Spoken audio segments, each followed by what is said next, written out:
¿Cómo están? ¿Qué tal? Como ven, estamos comiendo. Aquí estamos en Chetumal TV, desde Chetumal, Quintana Roo. Ya siempre lo he dicho, donde inicia México, supuestamente. Donde amanece primero. Donde amanece primero, dice Luis. No, Ya lo hemos supuestamente. discutido en otros tribalinos, Así es, ya. vamos a dejarlo por la paz Por de la esta paz, vez, ¿no? así es. En Estamos la perdiendo, República Mexicana, donde primero sale el sol, es en Quintana ¿de acuerdo al Ecuador o cómo era? No, por favor, ya empieza la discusión. Mm. ¿Qué les parece la comida? Buenísima. Un pollito Oye, a mi estilo. pero el consomé anterior, Ah, sí. Estuvo de lujo. qué cosa más rica también, ¿no? Te felicito, Jonathan. Ya te dije que yo me siento avergonzada porque hasta el agua se me quema. Mm. Muy rico. Muy bien. De hecho, fíjense que creo que es la primera vez que estamos sentados de forma distinta. O sea, por ejemplo, cuando estamos en tu cantina, siempre nos sentamos tú en medio, Luis de tu lado izquierdo y yo de tu lado derecho. Y las demás en el comedor, las demás en el comedor, Luis está de mi lado derecho y tú de mi lado izquierdo. Y esa es la primera vez en la que están ustedes a la A eso mesa. se le llama versatilidad. Muy bien. Creo que es la primera vez que vienes de rojo también. Sí, pero tiene una razón. Porque ya parecías más prista tú que yo. Entonces dije, no puede ser. Yo nada más una vez he ido de rojo. No, ya te he visto varias. No, nada más tengo como 10 camisas rojas. ¿no? Nada más. Amigos, les recuerdo, ya se me olvidó mi anécdota, Luis, una anécdota. Es que ustedes no dejan hablar. No dejan hablar. A ver, Luisito, cuenta tu anécdota. Bueno, aquí Dale. degustando este maravilloso platillo que Delicioso, Jonathan nos preparó. Jonathan. ¿Tú lo cocinaste? Delicioso, Felicidades Jonathan. nuevamente. Yo cocino aquí. Recuerdo que cuando yo tendría, no sé, a lo mejor 6 años, habían discusiones entre mis padres sobre en dónde debería yo estudiar. Y no se referían tanto a qué escuela, sino al sistema público, que era lo que mi padre quería, o al sistema privado, que era lo que mi mamá quería. Yo estudié el kinder en la única escuela privada que había en ese entonces en Chetumal, que era el Colegio de las Madres, ¿no? La Escuela Hidalgo. Y precisamente cuando yo iba terminando el kinder, mis dos hermanitas iban entrando a kinder, a esa misma escuela. Y mi mamá decía, yo quiero que Luis continúe en esa escuela. Y mi papá decía, no, decía, yo quiero que Luis estudie hasta antes de la universidad, en pura escuela pública. Y mi mamá decía... ¿Y explicaba la razón? O sea, No, sí, mi papá daba la razón. No, yo no intervenía en eso, porque para mí, no, a esa edad no, es lo que dicen tus papás, ¿no? Prácticamente. Bueno, las escuelas públicas en ese entonces eran muy buenas. Y muy consideradas así como que sumamente exclusivas, no como ahora que hay un montón. Es diferente, exacto. Entonces, agarra a mi papá y le dice a mi mamá, no, lo que yo quiero que Luis haga es que independientemente del nivel socioeconómico que tenemos, que era medio alto, que él conviva con personas de todos los niveles de estatus sociales. Ese era su objetivo, ¿no? Dentro de su estrategia de educación, de formación. Y entonces, él como nunca dejó eso, insistió siempre en eso, pues yo siempre estudié primaria, secundaria y preparatoria en escuelas públicas. Ya luego, ya en la política, como en campañas, o en el sector popular, como dirigente de la CNOP, empiezo a darme cuenta, y ahorita me lo recordaba por este rico platillo. Gracias.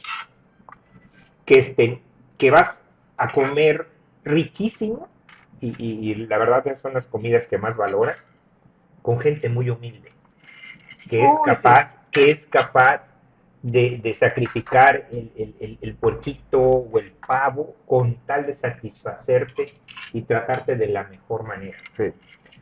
Y entonces, pues llegas, y yo llegaba con muchos otros chavos, algunos medios fifís, ¿no? Y y pues inmediatamente que yo veía en esas situaciones un guacal de madera, que es con lo que se metían antes las frutas, porque ahorita todas son de plástico, pero eran de madera, pues inmediatamente jalaba uno, me sentaba, me servían mi plato, que era casi siempre es un caldo, ¿ok? Con pollo, casi siempre, o pavo, y no hay ningún cubierto. Entonces enseguida las tortillas, y uno agarra las tortillas y uno empieza a comer caldo y desmenuzar las presas del pollo, todo con tortilla, Sí, y inmediatamente a comer. Así como nos acostumbraban a nosotros. Y a todos los demás que iban conmigo, agarraban y los veía. Para mí fue lo más sencillo del mundo. Y los demás así como que se quedaban y agarraban la tortilla y no sabían ni cómo ni por dónde. Voy a hacer la muestra gráfica, así. Así agarrar el pollo. Y la cuchara, bueno, tienes caldo ahorita, pero si hubiera caldo, también La cuchara la haces en sí, forma de tortilla. sí, y te tomas el caldo. Bueno, entonces, Pero sin líneas. entonces, los demás no sabían ni qué onda. Y ahí por primera vez recordé las palabras de mi padre. ¿Por qué?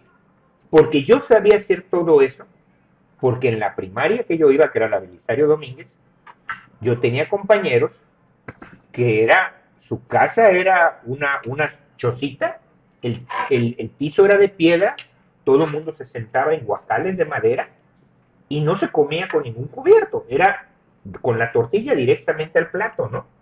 Y cuando yo tenía que ir a hacer tareas de equipo o de grupo, yo iba y convivía con esos estratos y con esas personas, y eso me permitió aprender muchas cosas que después sin querer, ya en mi adultez, me di cuenta que para mí eran muy naturales porque las había yo vivido.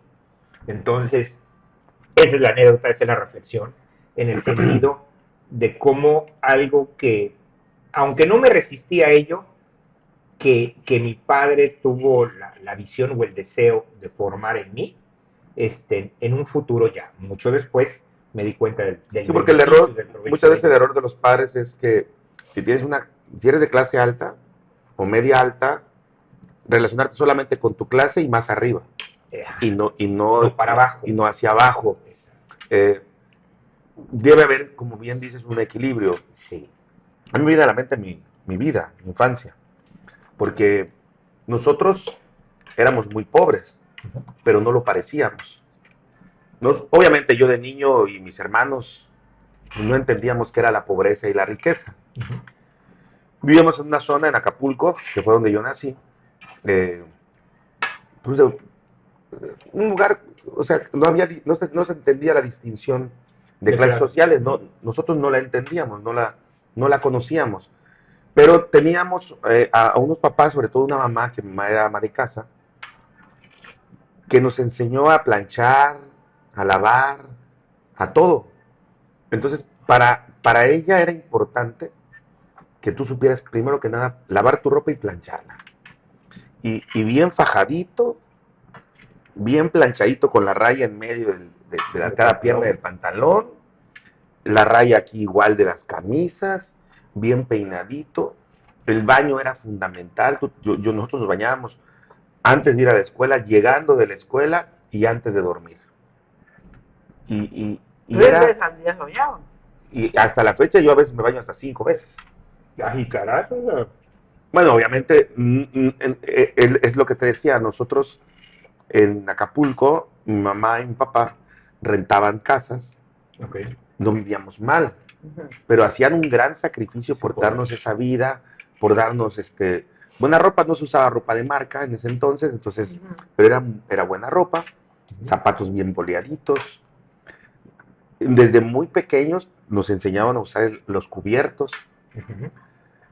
Y el sueño de mi mamá era siempre que en un futuro poder meternos a estudiar en una escuela privada. Cuando yo tenía 8 años, mi papá y mi mamá se separan completamente. Se habían separado varias veces. La verdad es que provengo de una familia disfuncional.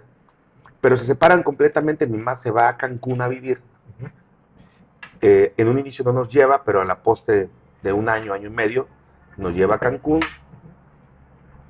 Y ella era camarista, con grandes carencias. Rentábamos un cuarto, dormíamos en el piso, con todas esas grandes carencias. Ella a fuerzas quería que estuviéramos, aunque fueran escuelas de gobierno, las mejores. Es decir, en Cancún, la única escuela particular, habían, creo que dos, creo que era ¿Da Vinci? no, no existía Da No, Vinci. todavía no. Estaba La Salle y había otra pequeñita que no recuerdo su nombre, que está atrás de la avenida Nader, por donde vive Carlos Cardín, atrás. No recuerdo su nombre. Eran las escuelas particulares. Entonces, el crecimiento poblacional era muy grande porque era el Cancún que iba creciendo rápidamente. Y los niños juniors que no pasaban o que no podían entrar a esas escuelas porque ya estaban muy saturadas, los mandaban, en la secundaria los mandaban a la Federal 6, Belisario Domínguez, por cierto, que se llamaba.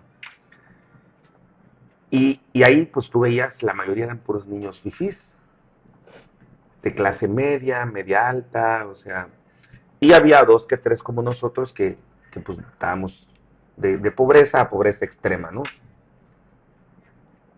Yo no comprendía por qué mi mamá nos metía en una escuela en la que podíamos pasar pues penas, O sea, ridículos. porque eran los de más abajo. Sí, claro, y porque la sociedad estudiantil, finalmente, los juniors, pues se burlaban de que ellos iban con sus, en ese entonces empezaban los Reebok, los Nike, los Puma, eran súper famosos. Perdón. Y pues tú que ibas con los Nasif, con los que compraba uno en el Paria, ¿no? En el mercadito. Y si tú destacas como estudiante, ellos ven cómo joderte, ¿no? Oh, bájate. Y por eso, para bajarte, para humillarte y que tú, independientemente que destaques intelectualmente, pues no encajes en ese ámbito, ¿no? Entonces, yo era muy, muy abusado para la escuela. Yo podía estar distraído y el maestro explicando, y yo estaba escuchando al maestro y de pronto el maestro, a ver, David, porque me llamo David Jonathan, David, pon atención, a ver, ¿qué fue lo que dije acá? Y yo me levantaba y le decía, hijo, esto. Y se sorprendían los maestros, pero eso hacía que los demás alumnos se encabronaran conmigo y me hacían bullying. Yo sufrí de bullying desde la primaria. Aquí en Cancún, bueno, el último, nada más estudié el 6º año de primaria en Cancún. No se sufre de bullying, Bueno, porque yo también lo sufrí, todos lo sufrimos. Era la forma en la que te forjabas. sí, claro. Ahorita es que Estoy hablando para los chavos de ahora, que ya ves que son términos de ahora. Bueno, pero- Nosotros no lo usábamos. pero por eso son jarritas de cristal. En su carácter, en su personalidad, apenas los tocan y pum, se desmoronan. No están preparados para los golpes normales de la vida. Y eso lo aprendes en eso que ahora le llamamos bullying, Sí. que era algo, ni siquiera le llamábamos bullying. No. Y además era de manera normal, ¿no? Era de manera Maltrato natural, manera sí. natural. Perdón que te haya interrumpido. Ujú. Ahora sí, continúa. Sí, vio que empecé a comer.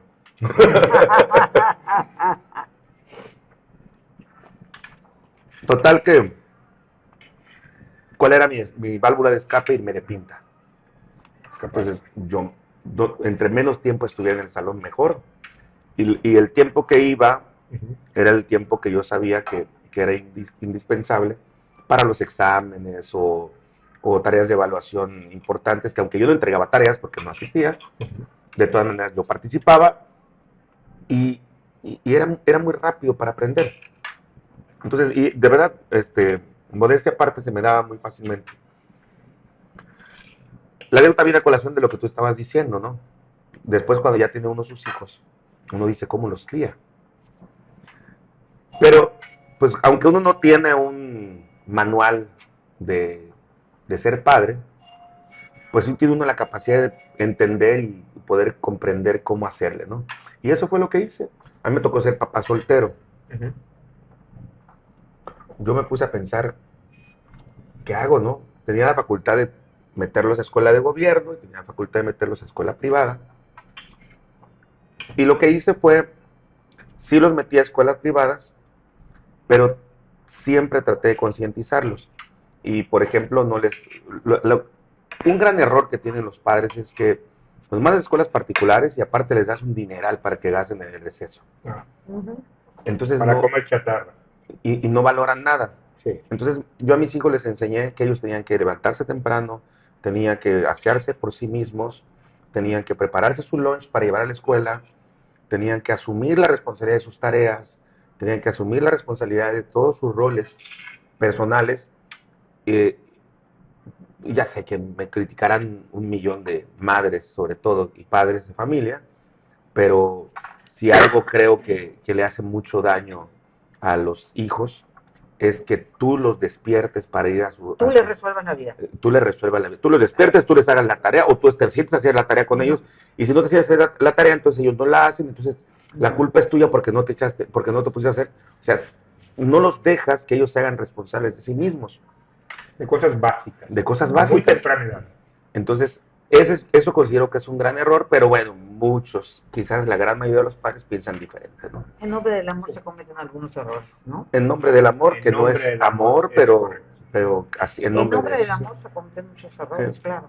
Y bueno, yo creo que a final de cuentas tuve un buen aprendizaje, tuve un buen camino, pero a colación viene de lo que decías de donde yo iba, cuando yo fui niño de la calle de los 13 a los 16 años, perdón, donde yo iba, a la casa que yo iba, el lugar donde yo me presentaba, yo ya sabía cómo comer, cómo comportarme en una mesa, este, cómo actuar, que tenía que decir buenos días, buenas tardes, buenas noches, con permiso, por favor, gracias, me permite su baño, cosas elementales que muchas veces los padres no consideran que deben ser fundamentales. No es que si se lo enseño a mi hijo, no se lo enseñes, haz que lo haga, oblígalo a que lo haga mientras tú tengas el control paternal o maternal, porque ya después ya va a ser arbitrio de él, pero eso es algo que nunca se le va a olvidar, nunca, y pues tiene que ver con lo mismo, ¿no? Pues muy bien. Mira, un Le toca a poco fuera de tema, pero la idea de platicarles esta anécdota es por la sensibilización hacia el aspecto humano y los valores que te generan tu formación, cualquiera que esta sea. Me acordé ahorita de la época de huracanes. Siendo directora del DIF, en el 80 fue Gilberto, ¿no? El huracán Gilberto. No, 88. 88, perdón, 88, efectivamente. Dentro de todos los recorridos que hicimos en el estado durante todo el antes y el después del huracán, muy fuerte por cierto, nos tocó ir a uno a Lázaro Cárdenas. Y obviamente no había luz, no había nada, llegamos de noche, peor tantito. Lázaro Cárdenas siguen sin luz hasta el día de hoy. En Cantunilquín. Sino que le pregunten a la CFE. Así es. A Chiquilay. Bueno, llegamos a Cantunilquín. Y empezaba el gobierno apenas. Y llegamos para bañarnos, para prepararnos para cruzar al otro día a Holbox, con hamacas y todo, al albergue ¿Estudiantil? era una escuela para ciegos, Ah, ciegos, para disminuir visuales, se decía en ese entonces. ¿Privada o pública? Sí, era pública. Y obviamente las instituciones apoyaban al mantenimiento, sobre todo de la escuela, ¿no? Que ya tenían como 20 o 25 en el internado. Estudiantes. Ya llegamos, era la presidenta Rosalía de Borges, y a lo que yo quiero llegar, a esa anécdota que te llega al corazón, es que dice ella, ¿qué vamos a hacer? No hay luz. Y ahora, ¿cómo nos vamos a bañar? ¿Cómo vamos a movernos para acá? ¿Cómo vamos a movernos para allá?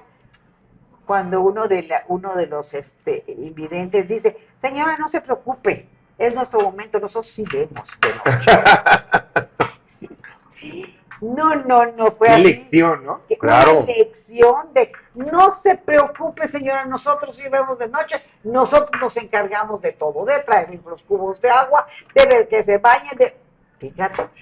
Eso fue de verdad una Sí. anécdota inolvidable dentro de tantas que uno tiene en la administración y en la vida misma, ¿no? Sí. Esa fue un aprendizaje. La directora de ese plantel era Angelita Ta, ya falleció, así se llamaba la escuela para los ciegos, Angelita Ta. Una mujer súper comprometida con sus compañeros invidentes, súper responsable, buscando, ahí la veías buscando aquí en la capital cuando viajaban, a recursos para su escuela, etcétera. Pero te digo, la lección más grande fue esa, ¿no? O sea, de llegar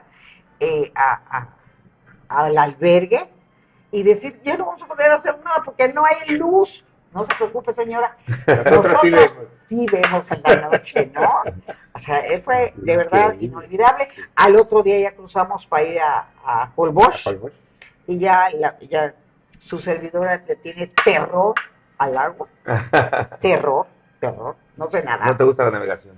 Ni, aunque pues, a pesar de haber nacido en la costa, no sé nadar, ni me gusta tampoco, porque además fueron experiencias difíciles, ¿no? Remojadita en la piscina, sí. Ajá, más o menos. Más o menos. Ahorita en mi chapoteadero sí, pero antes no. Y entonces nos tocaba cruzar a Colbis, cruzamos en un barco chiquito.